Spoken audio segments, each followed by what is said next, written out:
Ayan lang. Ulam tayo ng malunggay, babalat tayo. Simpleng tips lang sa hindi mga kumakain ng malunggay, bunga ba? Sa mga kumakain naman, pabayaan mo na sila. Bahala na kayo. Sa hindi lang kumakain, ito pagbabalat to, di ba? Ganun lang, simple lang, di ba?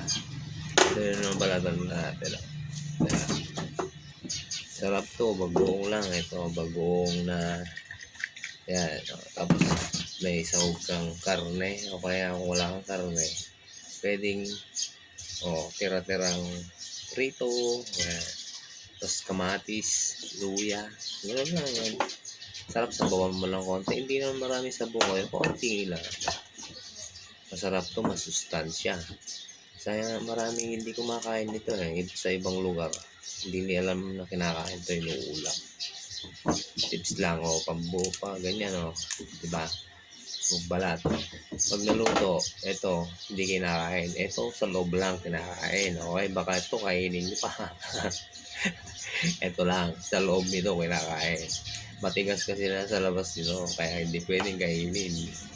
Pwede naman kainin kung pwedeng manguya nyo. Diba? Simpleng tips lang sa mga hindi kumakain dyan. Maraming lugar itong hindi kinakain Ganyan lang pagbabalat to, diba? Simple lang. Yung balat lang mismo, tanggalin, diba?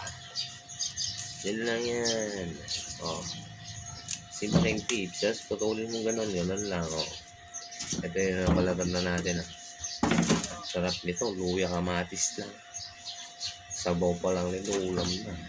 Yung maraming kamatis, yung pulang-pula. Yung hinog, sarap. Mapapawaw ka sa sarap. Tapos sabay-sabay mo lang to, okay na. Sabay-sabay lang. Lagay mo yung kamatis. Lagay mo to. Lagay mo sabawan mo bagong. Tapos sabaw konti. Luya. Sahog. Mapapawaw ka lalo sa taba. Sarap. Subukan nyo kung tutuin to. Masarap.